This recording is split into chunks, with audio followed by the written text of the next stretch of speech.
Hi, Hezri Samsuri from CBT.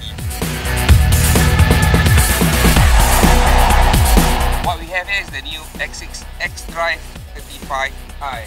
Let's talk about the shape because I think it's truly unique. BMW says it's a coupe. It looks like a coupe, but like all car manufacturers now, coupe doesn't mean 2 doors anymore.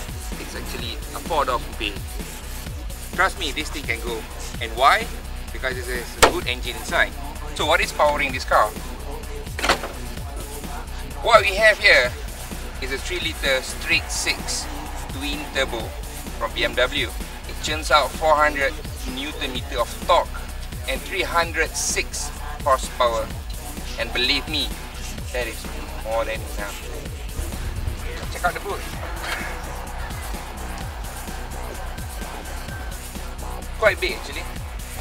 As you can see, it sits only 4 because the rear seat can only take 2. What you have in the center is a console where you can place your whatever items and cup holders. Leg room is quite spacious, and I should say that compared this to the 5 series, it's actually quite spacious. The interior looks similar to the X5 actually, and I like it because the normal 5, 3 and 7 comes with a sand dune design, which I think is kind of boring and out of date. But the X5 based dashboard is new, it's fresh and it's easier to use. Anyway, like most BMW, it comes with the iDrive and also the shift knob, which I kind of like because it's shaped like how you're supposed to grasp an object. The transmission is actually a 6-speed gearbox automatic with pedal shifter. So what's so great about the X6 apart from its shape? Apparently BMW has put in its latest technology, the DPC, Dynamic Performance Control. What it actually does is to make the car corners better. You see, when you take a corner, you may lift off the accelerator, maybe because you're scared, or maybe you want to, most probably because you're scared. But then again, with the DPC, power remains going to the right wheels so that you can get out from the corners faster. So this is the first time I'm experiencing a car with DPC, and I should say for a behemoth this size and this tall, it takes corners pretty well. The X6 comes with head-up display.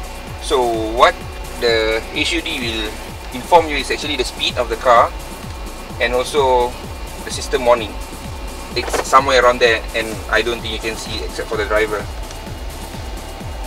Power-wise, with the twin turbo technology, you don't really feel the boost, which is good because having the boost kicking in while you're negotiating a bend is never good.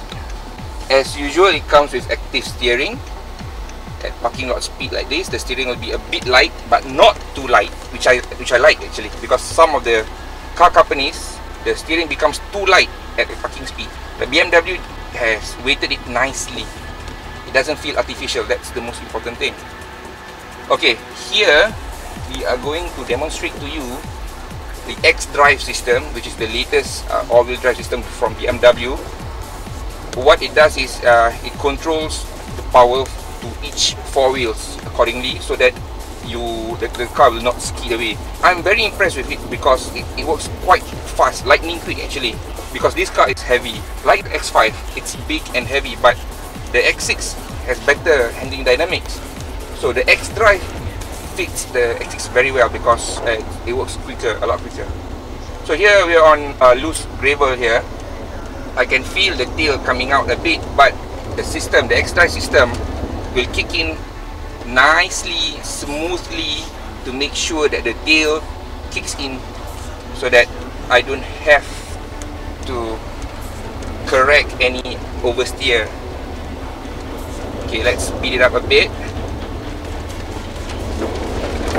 There you go. There's a very mild understeer, which the car will understeer, but when it comes to a certain degree, the system will kick in and takes over, which is it's done very smoothly and not harshly, so new drivers will not feel scared about the system.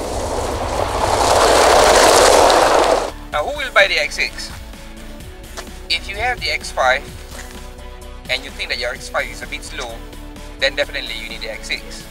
Of course, space is not as, I mean, it can carry only 4, while the X5 can carry 7 or 5 plus 2. So the X6, I should say that those who want something unique, wants to be different, would buy the X6.